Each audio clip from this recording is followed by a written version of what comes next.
बोल कितना के खुश करबे हर के कहते परमान रखबे बोल के मायूस करबे अरे चुप रहो सब।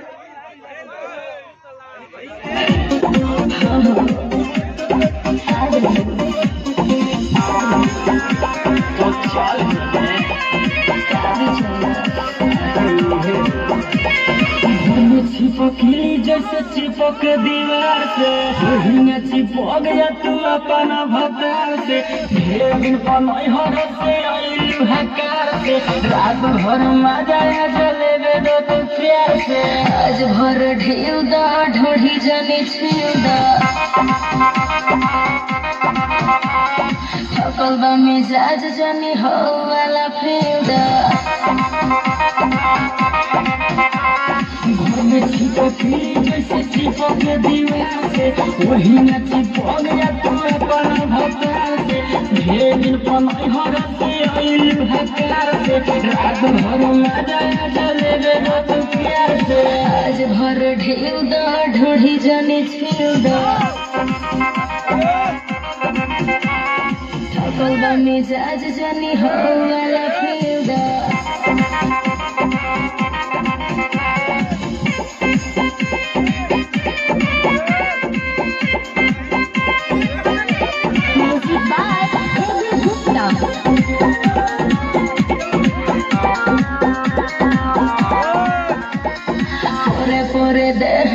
टूटतावे हो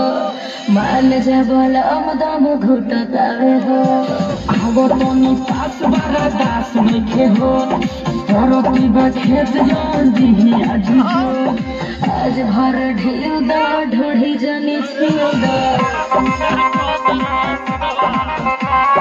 थकल बा मिजाज जाने हो वाला फेउ दा घर में चिपकली जैसे चिपक दीवार से वही चिपक गया तू अपना भतार से ढेर दिन पनई हर से आइलू हकार से रात भर मजा जलेबे दो तू प्यार से आज भर ढेउ दा ढोढ़ी जाने छेउ दा थकल बा मिजाज जाने हो वाला फेउ दा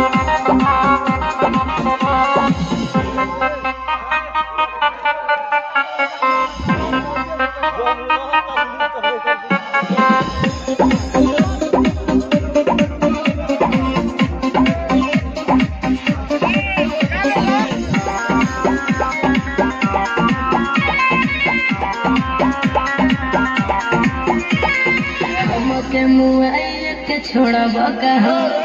बुलेट राजा देह घोड़ा बका हो लगे हो जब फेस मुंडा कोई के फरेस मानी नहीं आज सुनो नीरवल योगी आज भर ढेउ दा ढोढ़ी जाने छेउ दा थकल बा मिजाज जाने हो वाला फेउ दा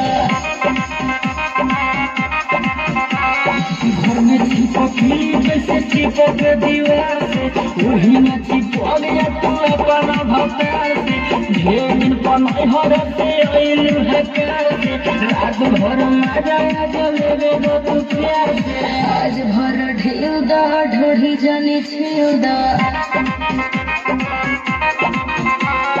थकल बा मिजाज जाने हो वाला फेउ दा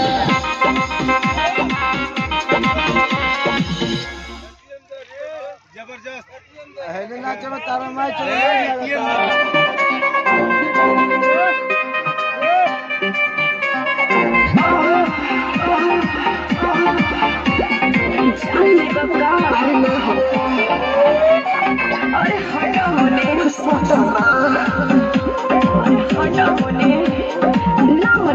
आई बारू नाचे जब से देखो तानी तो है चढ़ली जवानी देखी मन हमार मोहे बोला तना में होई आज कान बड़ा मन करे तोहर खाई दुनुआ बस देखी किस ले किस देखे मिस ले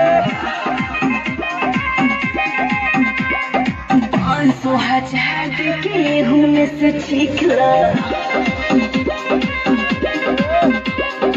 आई बारू नाचे जब से देखो तानी तो है चढ़ली जवानी देखी मन हमर मोहे रेट बोला के तना में होई आज काम बड़ा मन करे तोहर खाई दुनिया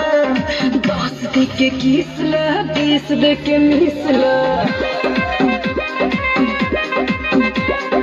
500 1000 दे के हुने से चिखला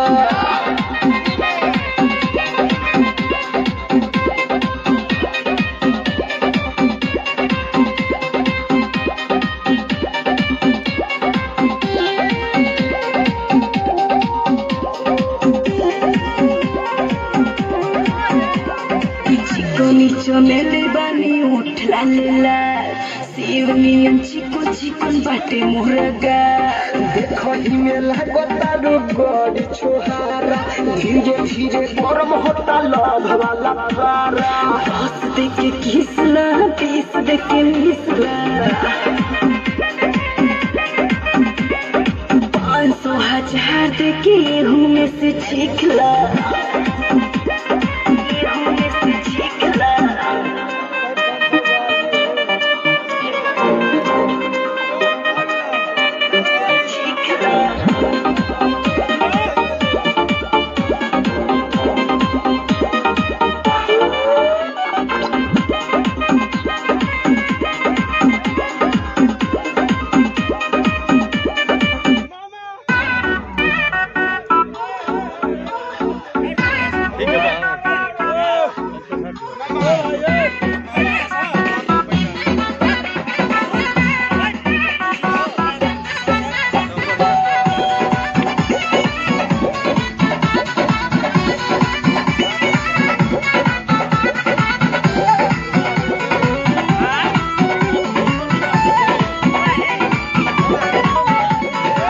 साझे से नाच देखे गईला बारात में भई बड़ा है हर अपन हर छोड़ी रात में